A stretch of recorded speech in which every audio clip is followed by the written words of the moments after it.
గడిచిన 4.5 రాష్ట్రంలో అభివృద్ధి అనేదే లేకుండా కనుమరుగైన పరిస్థితి కనిపిస్తోందని, త్వరలో జరగనున్న ఎన్నికల్లో టీడీపీ, జనసేన, బీజేపీ ఉమ్మడి కూటమి ప్రభుత్వాన్ని అధికారంలోకి తెచ్చుకోవడం ద్వారా రాష్ట్ర అభివృద్ధితో పాటు నియోజకవర్గ అభివృద్ధి జరుగుతుందని ముమ్మిడివరం నియోజకవర్గ టీడీపీ కూటమి అభ్యర్థి దాట్ల సుబ్బరాజు పేర్కొన్నారు.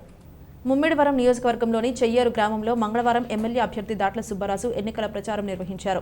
ఈ సందర్భంగా సుబ్బరాజు మాట్లాడుతూ రాష్ట్రంలో అరాచక పాలనను అంతమొందించేందుకు ఈ నెల 13న జరగబోయే ఎన్నికల్లో కూటమికి ఓటు వేసి అఖండ మెజారిటీతో నెగ్గించాలని సుబ్బరాజు కోరారు. ఒకప్పుడు ప్రతి గ్రామంలో సీసీ రోడ్లు, సీసీ డ్రైన్లు నిర్మాణాలు చేపట్టామని, కానీ గడిచిన 5 ఏళ్లలో వైసీపీ పాలనలో అభివృద్ధి అనేదే లేకుండా పోయిందని విమర్శించారు. అభివృద్ధి గురించి మాట్లాడుతుంటే సంక్షేమం ఇచ్చామని గొప్పలు చెప్పుకుంటున్న వైసీపీ పాలకులు సంక్షేమం ముసుగులో నిత్యావసరాల ధరలు విపరీతంగా పెంచి ఇచ్చినట్లే ఇచ్చి ఏ విధంగా దోచుకుంటున్నారో ప్రజలు గమనిస్తున్నారన్నారు.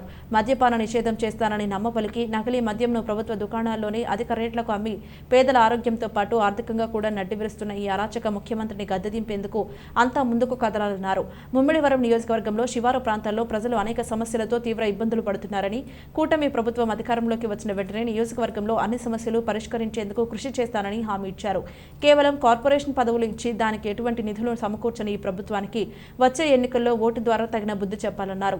ఎన్నికల ప్రచారం సందర్భంగా సుబ్బరాజుకు గ్రామంలో ప్రజలు ఘన స్వాగతం పలికారు. హారతులు పట్టి బ్రహ్మరథం పట్టారు. ఈ కార్యక్రమంలో టీడీపీ, జనసేన, బీజేపీ పార్టీ నాయకులు, కార్యకర్తలు, అభిమానులు పాల్గొన్నారు.